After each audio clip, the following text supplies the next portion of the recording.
नमस्कार मैत्रिणींनो, श्री स्वामी समर्थ. चला तर मैत्रिणींनो, शेतीवाली गृहिणी या यूट्यूब चॅनलमध्ये तुमचे स्वागत आहे.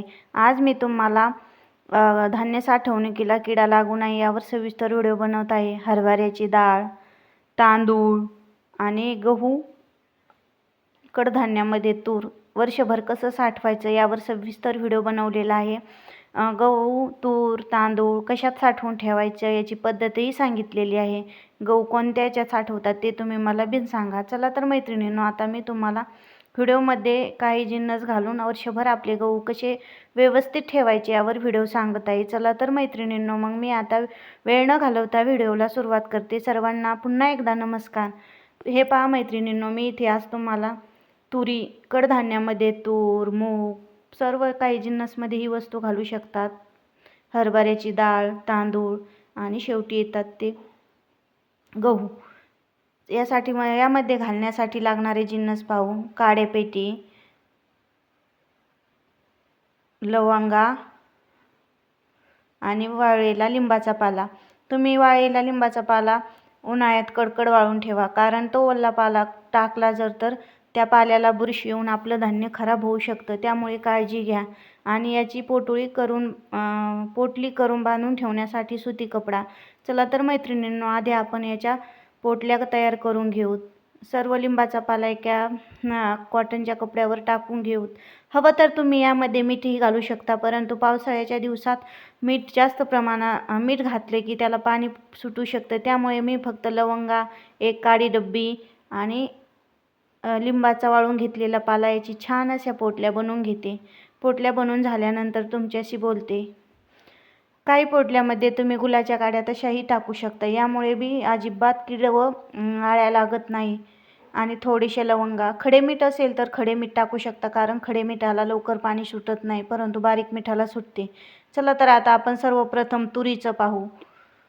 मी इथे एक वर्ष ह्या तुरीला 7-8 महिने झालेले आहेत. आता ह्या पुढच्या वर्षीपर्यंत ठेवण्यासाठी मी त्यात वाळलेल्या एकदम कडकडीत मिरच्या आणि गुलाच्या काड्या टाकून घेते.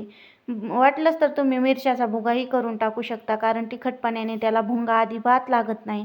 वर्षभर अशाच मिरच्या राहतील, अशाच तुरी राहतील. चला आता आपल्या तुरी एका छान अशा हवाबंद पिशवीत भरून ठेवूत. यानंतर वेळ येते ती गव्हाची. आमच्याकडे गहू भरपूर प्रमाणात आहे. आम्ही गहू साठवण्यासाठी मोठी कोठी खरेदी केलेली आहे. आमच्याकडे त्या कोठीला कणिंग बोलतात. त्यासाठी घालण्यासाठी हे सर्व साहित्य घेतले. ह्या कोठीत साधारणपणे 7 क्विंटल माल बसतो. त्या कोठीचं झाकण एकदम व्यवस्थित असं झाकून ठेवावं लागतं, कारण गव्हाचा जर हवेशी संपर्क आला तर त्यापासून कीड तयार होऊ शकते. आम्ही यामध्ये गोळ्या टाकून ठेवलेल्या आहे, परंतु त्या गोळ्या जरी टाकल्या तरी पण किडे होतात. त्यामुळे मी घरच्या घरी छान उपाय सांगत आहे. चला तर मग आता आपण त्यात काडेपेटीचे काड्या टाकून घेऊ आणि लिंबाचा पाला एकदम छान मस्त असा आवरण देऊन घ्यायचं. ह्या लिंबाच्या पाल्याने आपल्या धान्याला अजिबात कीड लागत नाही. तुम्हीही कोणत्या प्रकारे धान्य साठवून ठेवता ते मला कमेंट करून सांगा. आणि माझी ही धान्य साठवण्याची पद्धत जर तुम्हाला आवडली तर व्हिडिओला एक लाईक आणि चॅनलला सबस्क्राईब नक्की करा. हे सर्व मिक्स करताना आपले हात अजिबात ओले असले नाही पाहिजे, कारण ओले हात जरी त्या धान्याला लागले तर त्यात जंतूचा प्रादुर्भाव होऊ शकतो, म्हणजे किड्याचा. चला हे पहा, आमची इथे साधारणपणे 6 क्विंटलची कोठी भरून तयार आहे. तिचे वरचे झाकणही व्यवस्थित असे पॅक बंद करून ठेवायचे, कारण त्याला हवा गेली नाही पाहिजे. आम्ही हे धान्य ह्या वर्षी खाण्यासाठी धान्य अजिबात वापरणार नाहीत. हे 12 महिने खाण्यासाठी आम्ही गोणीतलेच धान्य वापरतो. हे कोठीतले धान्य त्याच्या पुढच्या 12 महिन्यासाठी ठेवलेले आहेत.